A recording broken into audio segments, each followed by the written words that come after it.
Olá, aluno implacável, sou o professor Samuel Marques, professor de Direito Constitucional e Direitos Humanos, iniciando agora a nossa revisão para a Guarda Municipal de Campina Grande.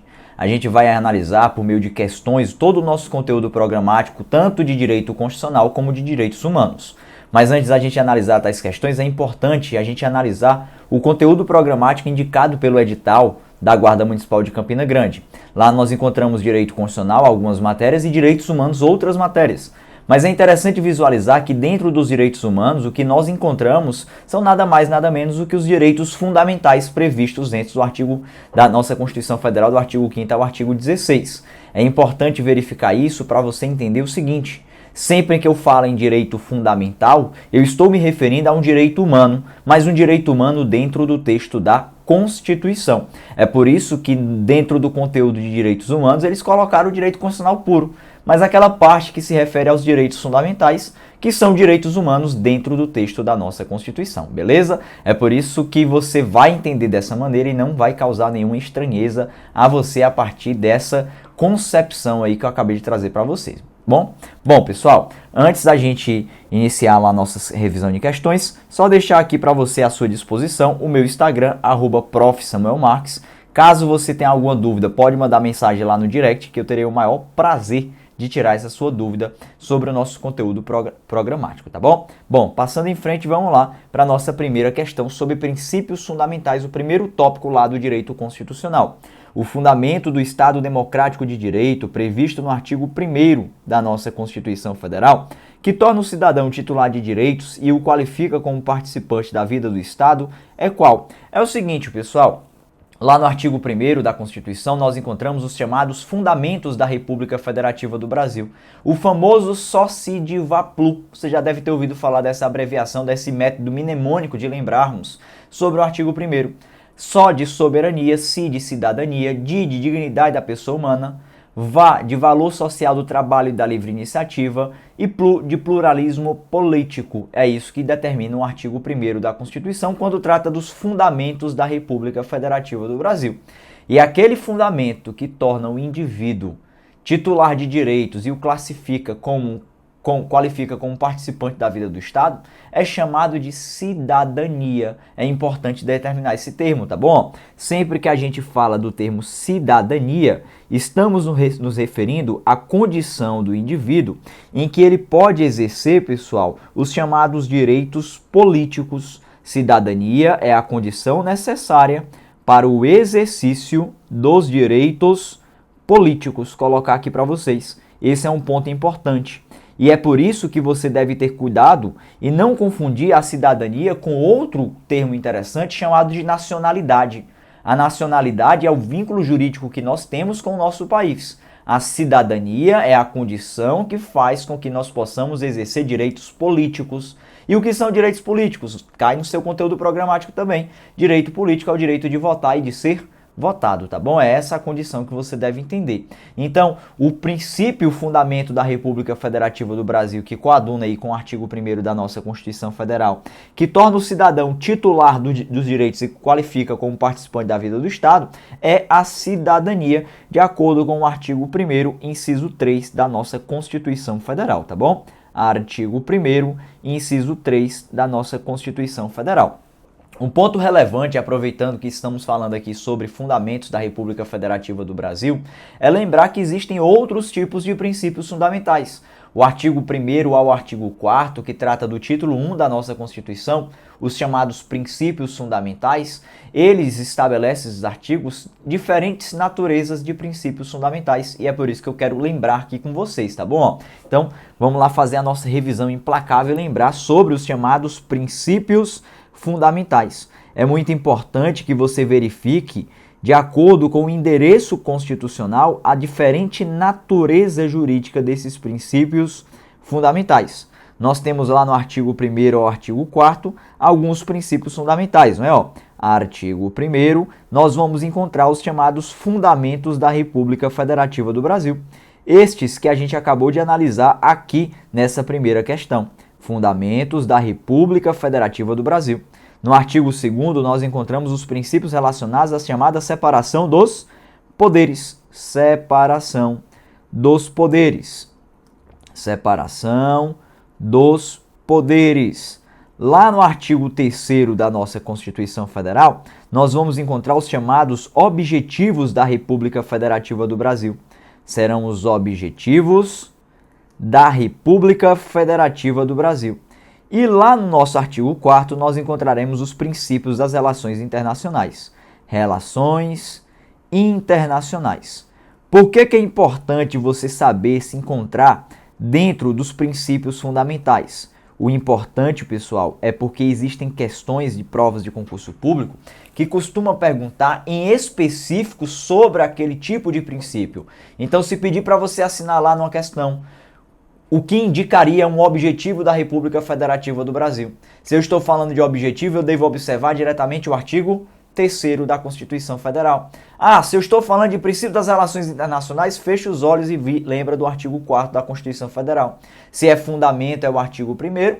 Se é separação dos poderes, você vai para o artigo 2º. E essa é a lógica que você deve vislumbrar na hora da resolução de questões sobre princípios fundamentais, tá bom? Então, cuidado com o endereço constitucional. Então, é assim que você vai observar. Fundamentos da República Federativa do Brasil, separação dos poderes, objetivos da República Federativa do Brasil e você vai entender também sobre as relações internacionais. Voltando aqui para a nossa primeira questão, o gabarito foi o item D, de acordo com o artigo 1º, inciso 3, uma vez que a cidadania é aquela capacidade que promove o chamado exercício dos direitos políticos, beleza? Feitas essas considerações, passa para a nossa próxima questão. Olha lá a segunda questão.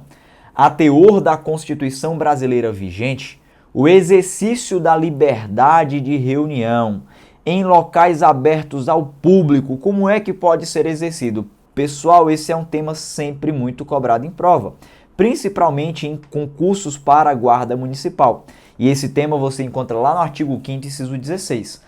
Por que em concursos para guardas municipais? É porque, pessoal, é muito frequente a atuação da Guarda Municipal em controles de manifestações. Você já deve ter ouvido falar. Direito de reunião é o direito ao exercício da liberdade de manifestação coletiva. E a nossa Constituição Federal, no artigo 5º, inciso 16, estabelece as condições para o exercício dessa manifestação. Lá diz assim: todos podem reunir-se pacificamente, sem armas, em locais abertos ao público, independentemente de autorização, não podendo frustrar a reunião anteriormente convocada para o mesmo local, desde que exista ali, sendo exigido pelo menos o prévio aviso à autoridade competente. Assim diz a nossa Constituição Federal. Beleza? Então vamos buscar aqui quais são os elementos que coadunam aí com o exercício da liberdade de reunião. Pode não ser pacífico, falso, tem que ser pacífico. Inclusive, vamos colocar aqui, direito de reunião. Direito de reunião. Quais são os elementos e quais são os dois mais importantes que eu vou já indicar aqui para vocês, que vocês necessariamente sempre devem lembrar, tá bom? Tá lá no artigo 5º, inciso 16. Vou ser repetitivo, mas eu vou colocar aqui, inciso 16. Bom, tá lá o direito de reunião. Só ajeitar isso daqui. Artigo 5º, inciso 16. Quais são os elementos necessários para o exercício do direito de reunião? Primeiramente, tem que ser pacífico, sem armas. Essa é uma exigência constitucional. Pacífico, sem armas. É por isso que o item A já está falso. Outro ponto importante é que tem que ser em locais abertos ao público. Locais abertos ao público. Outro ponto interessante que nós devemos observar é que o direito de reunião ele independe de autorização. Isso significa dizer que para você exercer a manifestação de pensamento de forma coletiva, você não precisa da autorização do poder público. Esse é um ponto interessante. Independe de autorização. Outro ponto é que não pode frustrar reunião anteriormente convocada para o mesmo local. Frustrar reunião anteriormente convocada para o mesmo local. Essa é uma exigência importante, tá bom? Frustrar, para quem não sabe, significa atrapalhar. Anteriormente convocada para o mesmo local.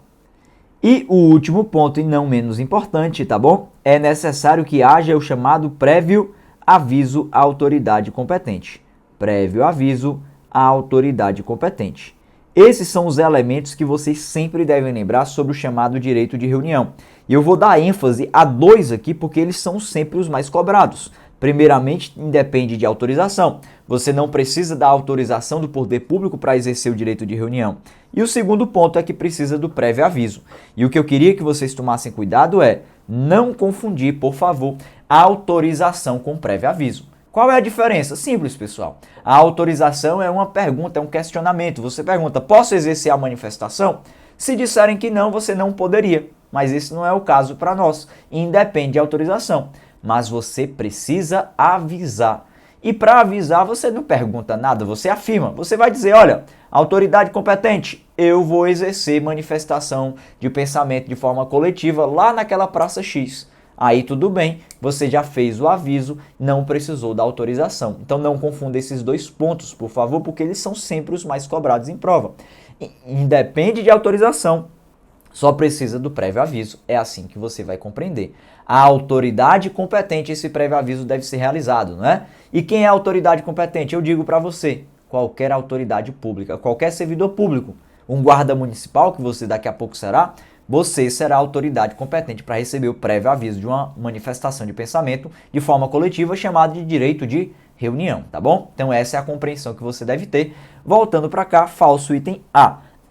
Item B, pode ser com armas, obviamente que não, você já viu que é pacífico sem armas. C, independe de autorização, ainda que frustre outra reunião anteriormente convocada para o mesmo local. Independe de autorização, tudo bem, mas pode frustrar? Pode não, por isso está falso o item C. E o item D exige prévio aviso à autoridade competente. Aí sim encontramos o gabarito da nossa segunda questão, de acordo com a disposição lá do artigo 5º, inciso 16 da nossa Constituição Federal. Como eu disse para vocês, todos esses requisitos aqui eles são fundamentais e são bem cobrados em prova, portanto fica de olho neles, tá bom? Beleza? Item D de dado, gabarito da nossa segunda questão. Passa aí sem perder tempo para a nossa terceira questão. Olha lá. Jeremo Abo, dirigente da Sociedade de Economia Mista, da qual participa o Estado de São Paulo, pratica ato que causa dano ao patrimônio da empresa. Inconformado com tal ato, Trasíbulo resolve questioná-lo judicialmente. Para tanto, poderá fazer uso de quê? Bom, pessoal, essa questão envolve remédios constitucionais. Vamos só analisar rapidinho. Item A, mandado de segurança. Item B, mandado de segurança. Item C, ação popular. Item D, ação popular. Bom, qual é a condição que a gente deve entender aqui? Devemos lembrar dos chamados remédios constitucionais. Para quem não sabe o que são os remédios constitucionais, estes são instrumentos processuais que visam garantir a efetivação de direitos. Os remédios constitucionais são o que nós chamamos de garantias fundamentais. Você já deve ter ouvido falar sobre isso. Garantia é tudo aquilo que visa efetivar um direito. Todos nós temos uma série de direitos, mas para que eles sejam efetivados, nós precisamos de uma garantia que o garante. É isso, é essa a ideia do que consiste o termo garantia, tá bom? E quais são os remédios constitucionais? Nós temos o habeas corpus, nós temos o habeas data, nós temos o mandado de segurança, o mandado de junção, a ação popular, o direito de petição e o direito de certidão. Esses 5 primeiros aqui, habeas corpus, habeas data, mandado de segurança, mandado de junção e ação popular, eles são da via judicial. Então, se colocou na terceira questão dizendo que questionar judicialmente, então que é um desses 5 aqui. Direito de petição e direito de certidão estaria fora nessa condição. Habeas corpus serve para proteger a liberdade de locomoção. Habeas data, o acesso às informações pessoais. Mandado de segurança, ele protege o direito líquido e certo, que não seja nem do habeas corpus nem do habeas data. Mandado de junção, ele questiona a falta de norma regulamentadora. E a ação popular visa anular ato lesivo ao patrimônio público, à moralidade administrativa, ao meio ambiente ou ao patrimônio histórico e cultural. Bom, nesse caso aqui em específico, nós encontramos uma questão em que houve um ato causador de um dano contra o patrimônio de uma empresa, que é uma sociedade de economia mista, aí da qual o Estado de São Paulo participa. Se é uma sociedade de economia mista, pessoal, é uma entidade que o Estado participa. É uma entidade que o Estado participa. De acordo com o que dispõe o artigo 5º, inciso 73 da nossa Constituição Federal, você vai entender o quê? Que aplicar-se-á aqui a chamada ação popular. Aqui vamos observar, de acordo com o artigo 5º, inciso 73 da nossa Constituição Federal. Aqui nós vamos falar de ação popular como remédio constitucional cabível nessa condição. E a ação popular, você sabe muito bem, que ela visa anular atos lesivos. Colocar aqui para vocês a finalidade, ó. A ação popular, sempre muito cobrada em prova, ela visa anular atos lesivos. Atos lesivos a quê? Atos lesivos ao patrimônio público, à moralidade administrativa, ao meio ambiente e ao patrimônio histórico e cultural. Aqui nesse caso, pessoal, entra em patrimônio público, é por isso que seria um remédio constitucional aplicável, tá bom? A moralidade administrativa também anula esse ato, moralidade administrativa, ao meio ambiente e ao patrimônio histórico e cultural. Essa é a finalidade da tal da ação popular. Então, nessa condição, você vai entender que se aplica a ação popular. Mas temos um tema interessante também ainda para ser tratado. Quando a gente fala de ação popular, existe uma palavrinha importante sobre aquele que pode propor a ação popular. Você sabe dizer quem é que pode propor a ação popular? Quem é que pode? É o cidadão. Cidadão, para quem não sabe, é aquele que exerce direitos políticos. Portanto, pessoal, devemos lembrar sempre da palavra cidadão. Inclusive, você já sabe, né? A gente falou naquela primeira questão. Cidadania está referente ao exercício dos direitos políticos, tá bom? Então, voltando para cá, a palavra que vai definir aqui é o cidadão e você vai entender que o cidadão é o único que pode ser autor da chamada ação popular. Então, olha lá o nosso item A, mandado de segurança. Está falso, não é o mandado de segurança que se aplica nessa situação. Item B, mandado de segurança, pouco importando o local de seu domicílio. Falso, não é mandado de segurança. Item C, a ação popular, desde que demonstre a sua qualidade de cidadão, pouco importando o local de domicílio. Perfeito, pessoal. Tem que demonstrar a qualidade de cidadão, pois essa é a condição para a autoria. Pouco importa o local do seu domicílio, sim. Por quê? Porque cidadão em qualquer lugar do país pode marcar o item C aqui como nosso gabarito da terceira questão. E olha o item D. A ação popular, bastando para tanto a prova que reside no país e que possui domicílio no estado de São Paulo. Não precisa de domicílio. O que importa é a cidadania. Essa é a condição necessária para que possamos exercer a chamada ação popular. Beleza, pessoal? Então não há o que questionar nessa condição. Item C, gabarito da nossa terceira questão. Essa questão interessante que falando sobre ação popular, remédio constitucional muito importante e uma garantia que visa anular ato lesivo a patrimônio público ou de entidade que o Estado participe, no caso aqui, moralidade administrativa, meio ambiente ou patrimônio histórico e cultural. Beleza? Feitas essas considerações, item C de casa, gabarito aí da nossa terceira questão. Passa para a nossa quarta questão. Não compreende um direito social previsto no artigo 6º da Constituição Federal de 88. Pessoal, falou em direitos sociais, devemos lembrar a seguinte condição, tá? Direitos sociais, eles estão dentro dos direitos fundamentais e os direitos sociais são aqueles que visam garantir o que nós chamamos de patamar mínimo civilizatório. É aquela condição mínima para uma existência de uma vida digna. É assim que você vai compreender. E o que é que você vai entender? Você vai entender que os direitos sociais são direitos básicos, que estão previstos lá no artigo 6º da nossa Constituição Federal. Lá traz uma lista importante para a nossa compreensão, porque ela é muito exigida, como nessa questão aqui está indicando. Inclusive a banca IDECAN, ela costuma cobrar bastante sobre isso, tá? É por isso que eu trouxe esse tipo de questão aqui para vocês. E essa questão aqui, ela é interessante para nós, por quê? Porque ao analisarmos o artigo 6º da nossa Constituição, nós encontramos lá o que nós chamamos de uma lista exemplificativa. O que é uma lista exemplificativa? É uma lista que traz apenas alguns exemplos de direitos. Só que esta lista exemplificativa fica importante para a gente lembrar, uma vez que esse tipo de questão sempre é feito. E a melhor forma de você lembrar sobre os direitos sociais é por meio daquele método mnemônico, daquela frase. Não sei se vocês já ouviram falar. Vou colocar aqui para vocês, ó. Edu mora ali. Daqui a pouco eu explico para vocês para quê, o porquê dessa frase. Saul mora lá. Edu mora ali, Saul trabalha lá. Saul trabalha lá. Trabalha lá. Assis prossegue transportando o preso. Bom, eu vou explicar para vocês o porquê desta frase, mas é interessante que você entenda a lógica disso daqui, tá bom? Primeiramente, eu quero indicar para vocês que a lista de direitos sociais é uma lista exemplificativa, como vocês já notaram. E ser uma lista exemplificativa quer dizer o quê? Que nem todos os direitos sociais estão ali presentes no texto da Constituição Federal. Existem outros que podem estar presentes em lei, por exemplo. Mas é o seguinte, pessoal, quando a gente fala dessa lista exemplificativa em provas de concurso público, elas costumam ser bastante cobradas em prova. Por isso, você deve lembrar dos direitos sociais que ali estão presentes. E a melhor forma de você lembrar é por meio desse método mnemônico que eu trouxe para vocês. O Edu mora ali, o Saul trabalha lá, o Assis prossegue transportando preso.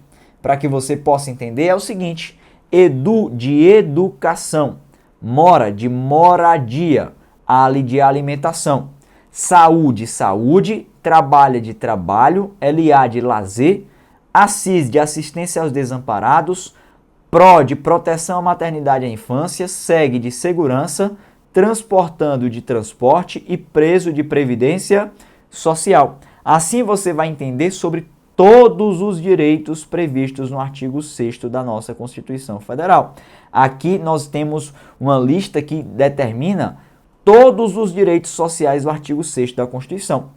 Nesse caso, pediu para você assinalar aquilo que não compreende a um direito social previsto no artigo 6º. Aí olha aqui comigo, educação é direito social? É sim, então você não vai marcar. Saúde é um direito social? É sim, tá aqui o Saúl, não é? Ó? É um direito social, você não vai marcar. Moradia é um direito social? É, tá aqui, ó, o Edu mora ali, mora de moradia. Trabalho é um direito social? Também é, tá aqui, ó, Saúl trabalha lá.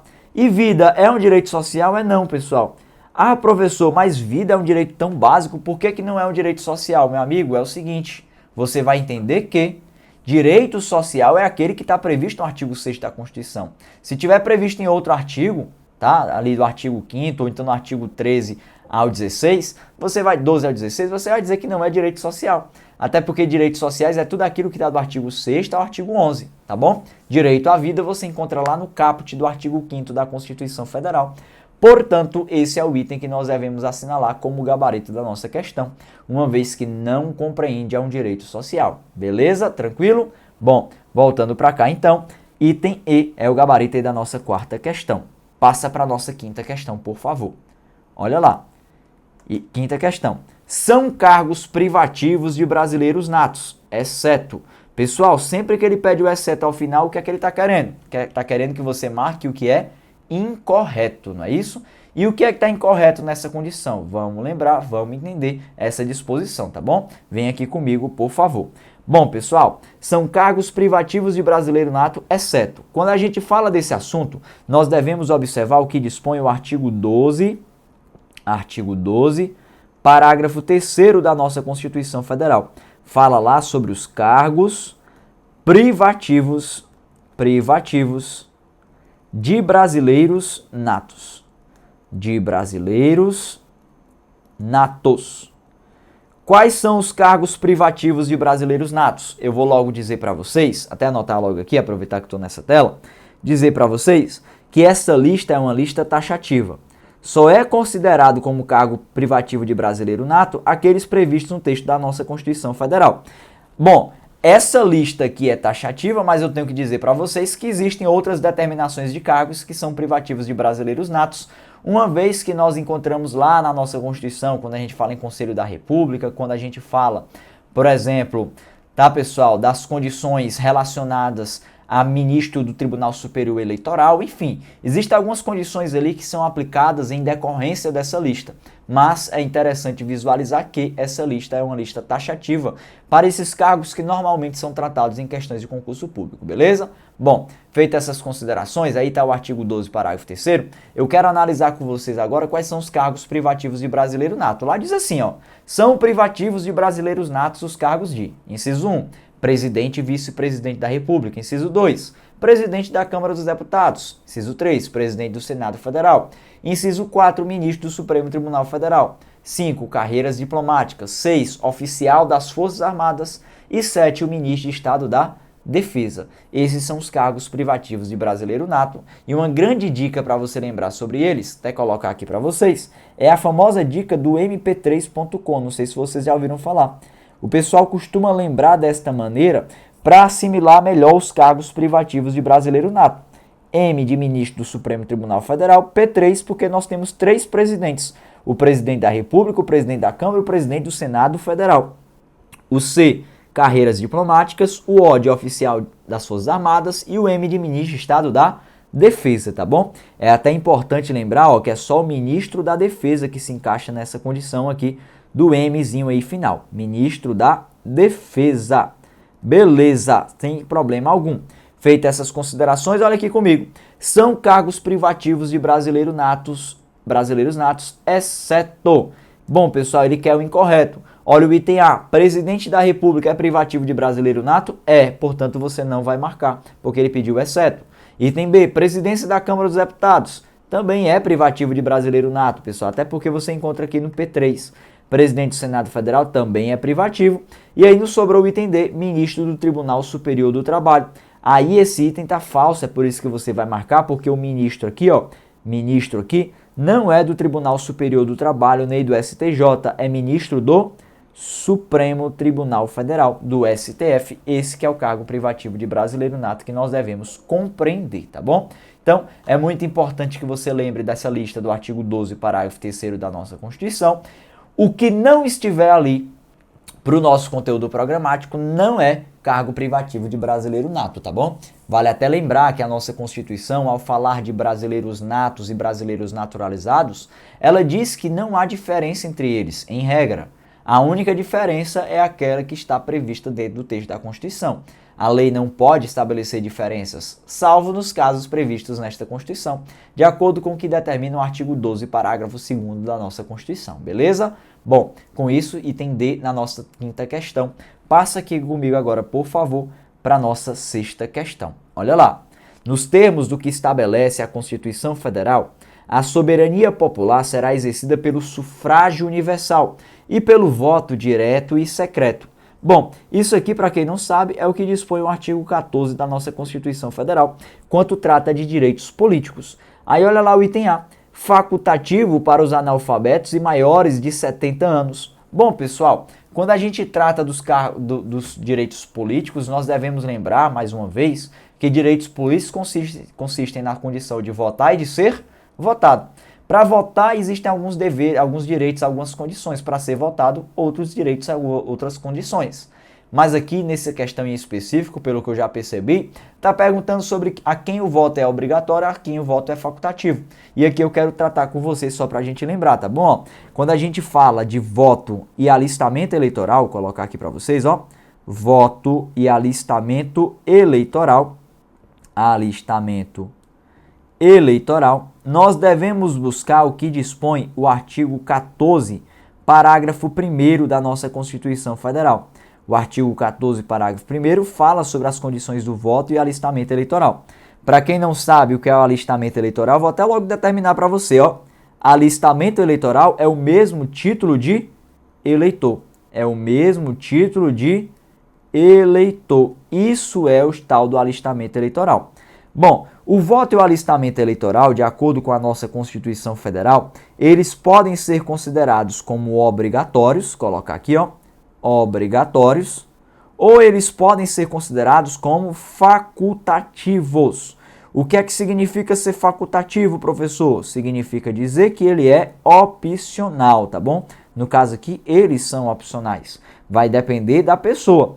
Bom, obrigatórios para quem? Para os maiores de 18 anos. Você sabe muito bem que quem é maior de 18 anos é obrigado a votar e a ter o título de eleitor, ou seja, o alistamento eleitoral. Você que é maior de 18 anos, caso você não vote, você pode ser punido por isso, não é assim que funciona? Você paga uma multa absurda, não é isso? De R$3 e pouquinho. Você pode ter suspenso ali o seu direito de sair do país. Você pode não tomar posse em um cargo público em razão disso aí. Bom, essas são condições que tornam o voto e o alistamento eleitoral obrigatório para os maiores de 18 anos. Mas este alistamento eleitoral e este voto podem ser facultativos também, ou seja, opcionais. Para algumas pessoas, quais são elas? De acordo com o parágrafo 1º, inciso 2, é facultativo, pessoal, a gente vai analisar. Sabe para quem? Para os analfabetos, colocar aqui para vocês, ó, para os analfabetos, Também é facultativo para os maiores de 70 anos, maiores de 70 anos, e também é facultativo para os maiores de 16 e menores de 18 anos. Maiores de 16 e menores de 18 anos. Assim você deve visualizar sobre o voto ser facultativo. Bom, pessoal, antes da gente voltar aqui para a nossa questão, eu quero logo até deixar a devida vênia. Não confunda, por favor, maior de 70 anos com os idosos. Até colocar aqui para vocês, ó. Não confundir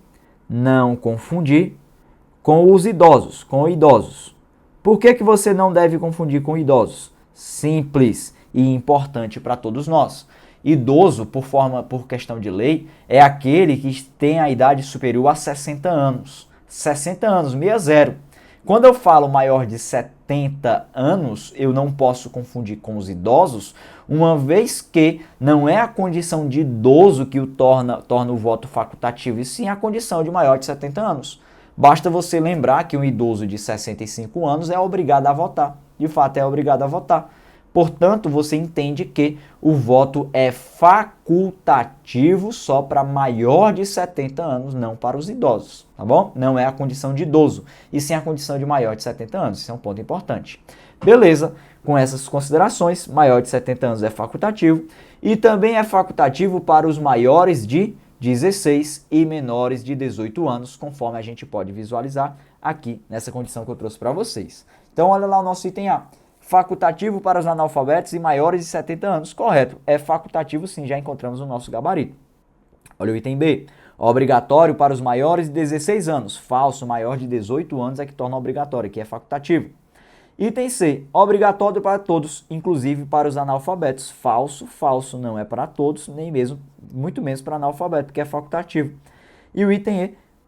Item D, para todos, obrigatório, inclusive para os maiores de 70 anos. Tornou errado também essa condição. Portanto, o gabarito da nossa sexta questão, item A, esse é o gabarito de acordo com os direitos políticos, de acordo com o que determina o artigo 14, parágrafo 1º da nossa Constituição Federal. Passando então para a nossa sétima questão, essa bem interessante, envolvendo lá o nosso assunto organização do Estado, no que se refere aos municípios. Olha lá, ó. Conforme o artigo 29 da Constituição Federal de 88, o município reger-se-á por... Bom, pessoal, antes da gente analisar essa questão a fundo, é importante a gente lembrar que a organização do Estado é uma matéria importante que determina a condição de federação como a nossa forma de Estado.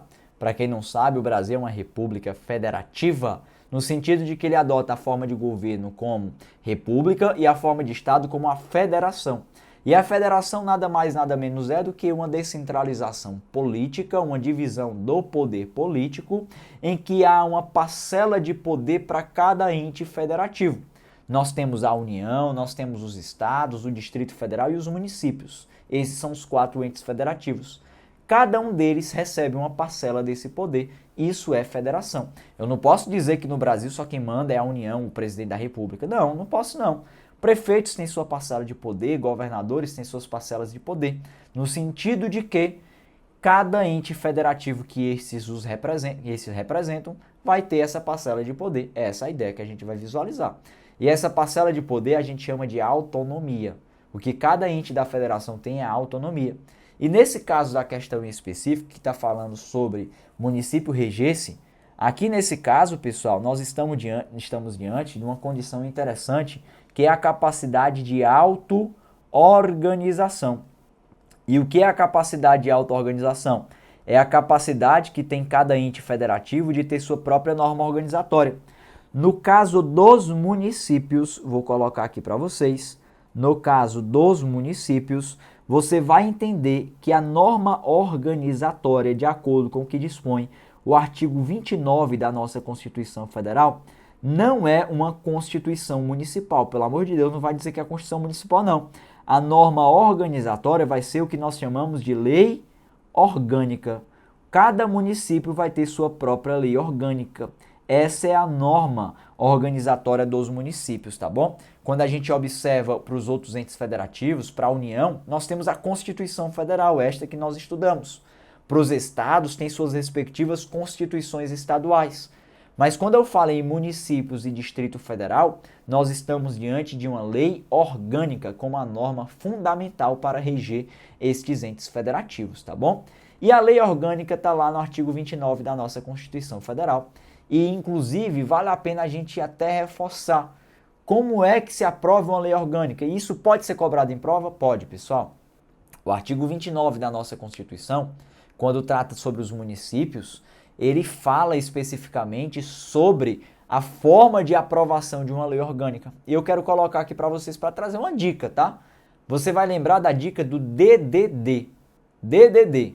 Ah, professor, o que é o DDD? Eu vou dizer para você, não é aquele código de telefonia, não.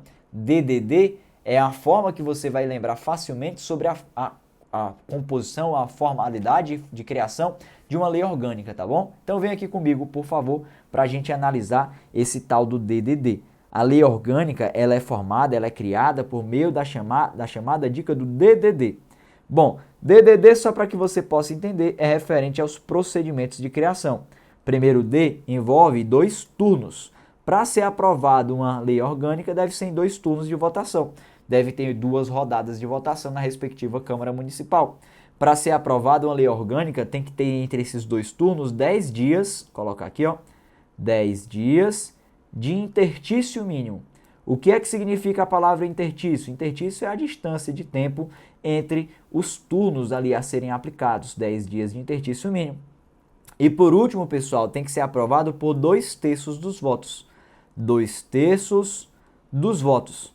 Se você lembrar dessa regra do DDD, vai facilmente responder qualquer questão sobre lei orgânica, tá bom?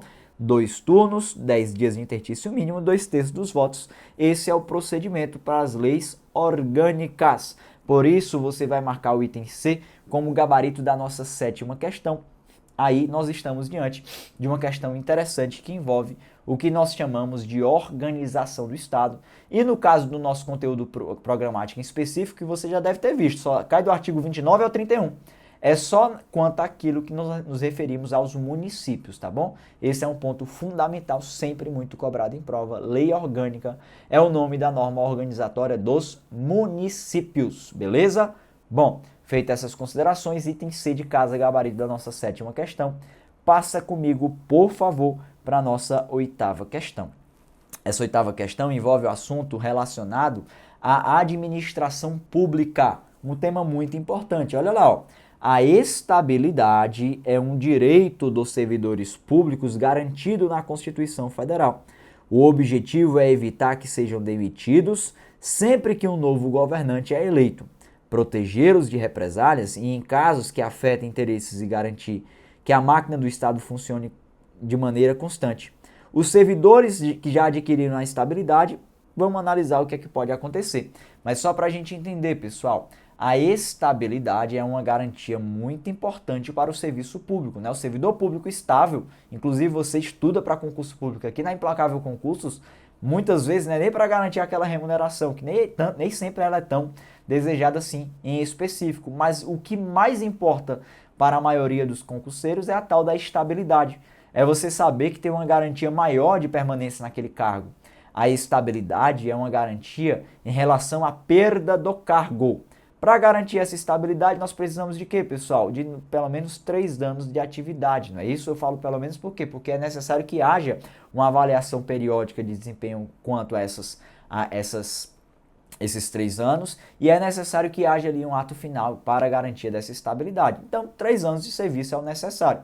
Enquanto você está nesse período aí para a garantia da estabilidade, você está no chamado estágio probatório, aquele estágio em que você pode perder mais facilmente o cargo público ali que você está ocupando. Mas o que é que importa para a gente sobre estabilidade, de acordo com o artigo 41 da nossa Constituição Federal? Importa para a gente lembrar daquelas condições de perda do cargo estável. Só pode perder o cargo estável em 3 situações, pessoal. Ou por decisão judicial transitada em julgado, ou por processo administrativo disciplinar que lhe seja assegurada a ampla defesa e o contraditório, ou então pela chamada avaliação periódica de desempenho. Caso uma dessas condições se aplique, você perde o cargo estável e aí você é demitido, tá bom? Essa é a condição que se aplica. Bom, a oitava questão está querendo falar exatamente sobre essas possibilidades e é isso que eu quero buscar aqui com vocês, tá bom? A oitava questão envolve a disposição do artigo 41 da nossa Constituição Federal.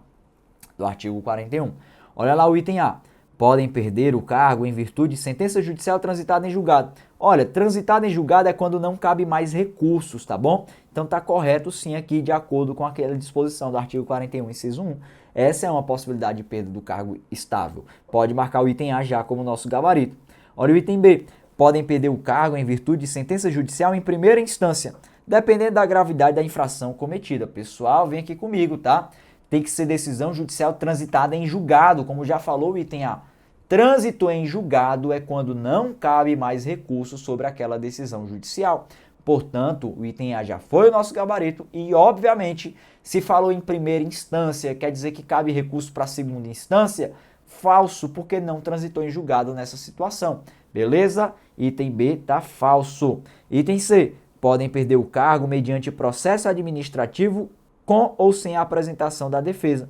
Bom, pessoal, é necessário que haja ampla defesa nessa condição, né? Ó, falso essa condição aqui, item C. E o item D, podem perder o cargo mediante procedimento de avaliação de desempenho a critério da chefia imediata. Não é bem a critério da chefia imediata, não é? Essa avaliação periódica de desempenho, ela é estabelecida em critérios legais. Portanto, está falso, item A, gabarito da nossa oitava questão. Uma questão tranquila, mas muito importante sempre para a nossa análise, tá? Passando agora para a nossa nona questão, por favor. Olha lá a nossa nona questão, sobre segurança pública. As polícias civis dirigidas, tracinho, incumbem ressalvar da competência da União as funções de tracinho e a apuração de tracinho. A alternativa que preenche correta e respectivamente na ordem as lacunas é...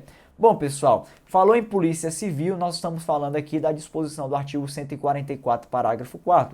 As polícias civis, dirigidas por delegados de polícia de carreira, incumbem ressalvar da competência da União as funções de polícia judiciária e a apuração de infrações penais militares. Bom, só para a gente lembrar, Polícia Civil é um órgão de segurança pública que exerce o que nós chamamos de atividade de polícia judiciária.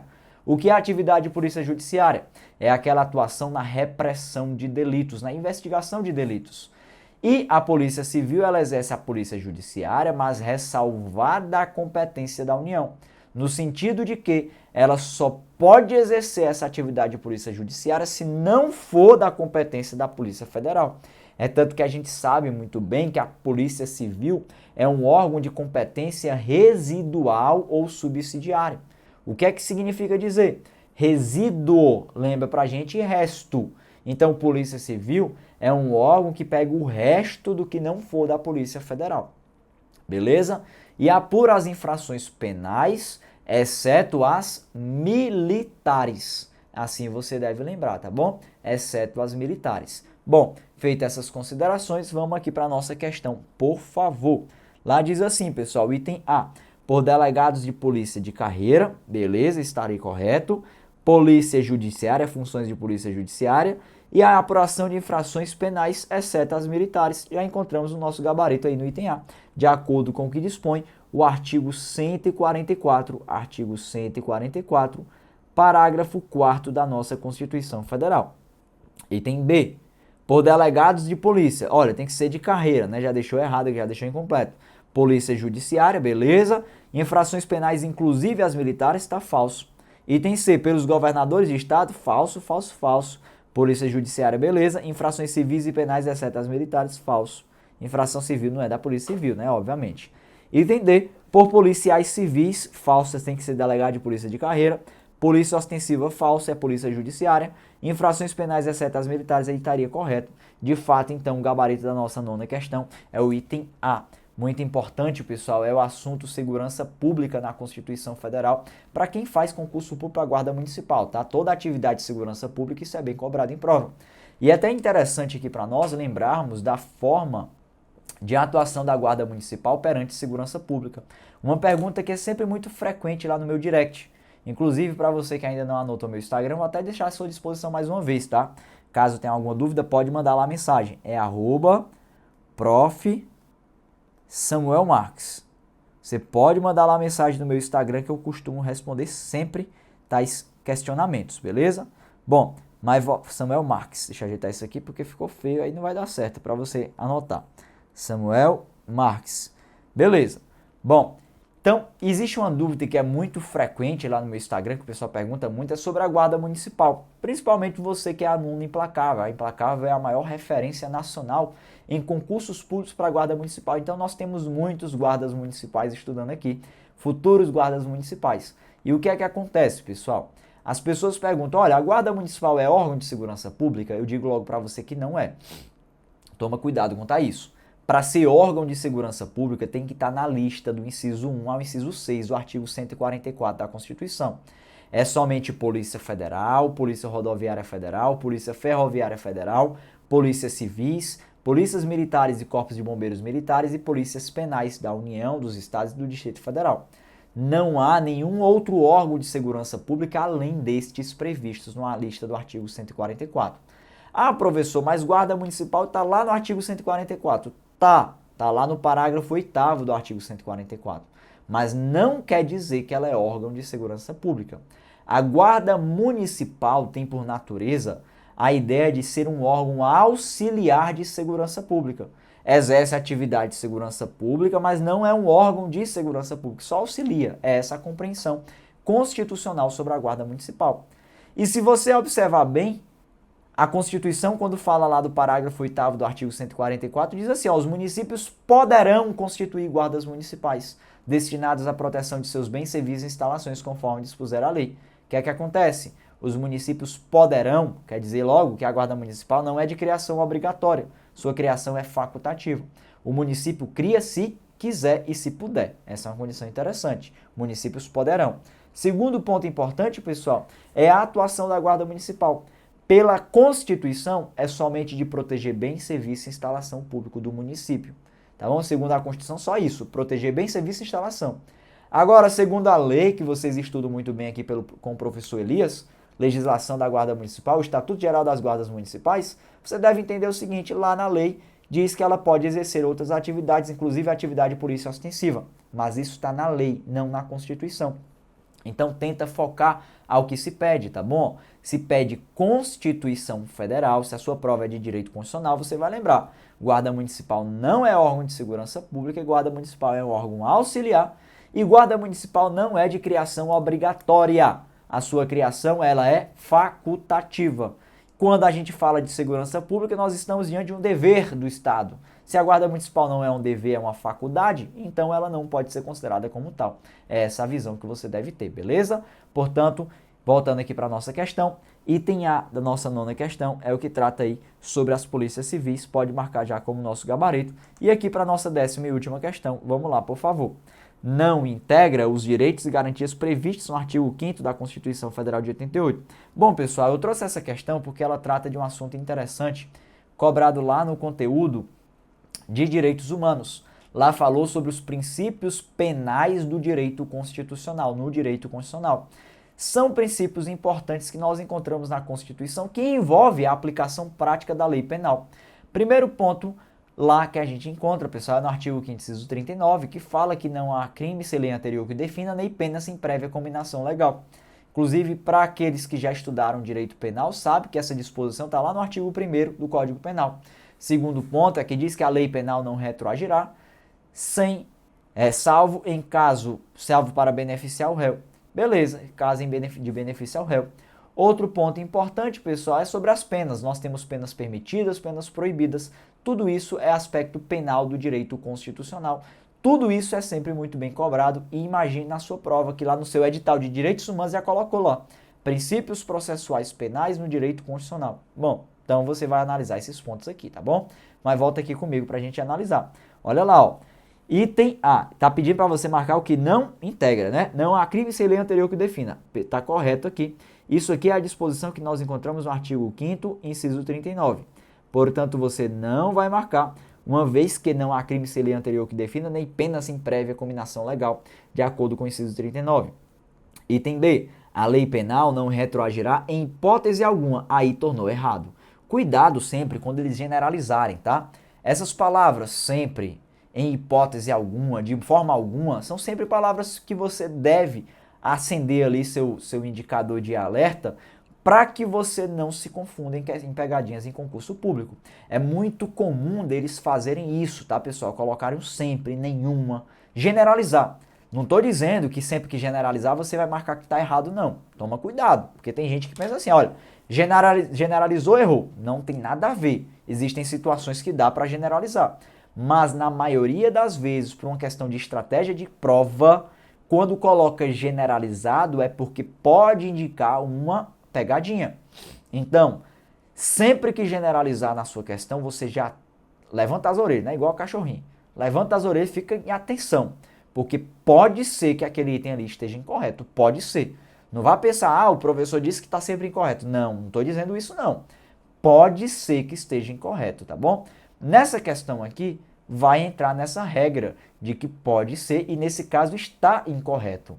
Porque a lei penal pode retroagir sim, se for para beneficiar o réu. Então eu vou colocar aqui para vocês essa disposição. Quando a gente fala do princípio da não retroatividade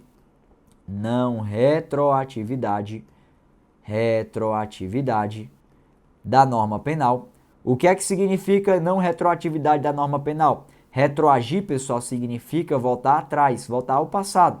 Então, não retroatividade da norma penal é a regra que nós encontramos lá no artigo 5º, inciso 40 da nossa Constituição Federal, que diz que a lei penal ela não pode retroagir. Lá diz exatamente assim, ó, a lei penal, para quem não sabe o que é a lei penal, é toda aquela lei que tipifica condutas e comina penas, tá? Ó, a lei penal não retroagirá. O que é que significa retroagir? Retroagir é voltar ao passado. Beleza, a lei penal não pode retroagir. Só que nós encontramos um salvo. Todo salvo é uma exceção. Salvo para beneficiar o réu. Salvo para beneficiar o réu. Então quer dizer que se for para beneficiar, ela pode retroagir? Pode, tá, pessoal? Beneficiar o réu. O réu.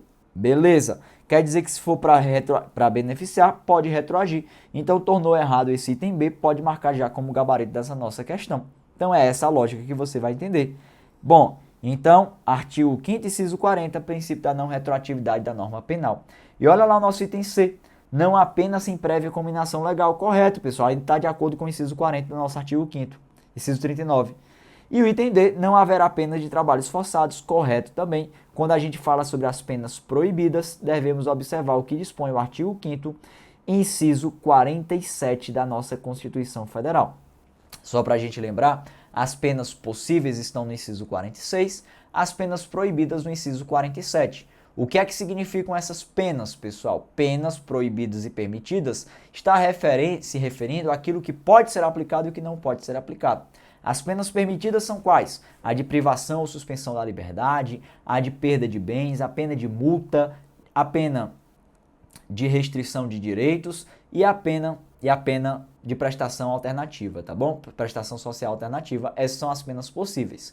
E nós temos lá no inciso 47 as penas proibidas. Primeiramente, a pena de morte, salvo em caso de guerra declarada, nós temos o artigo 84, inciso 19.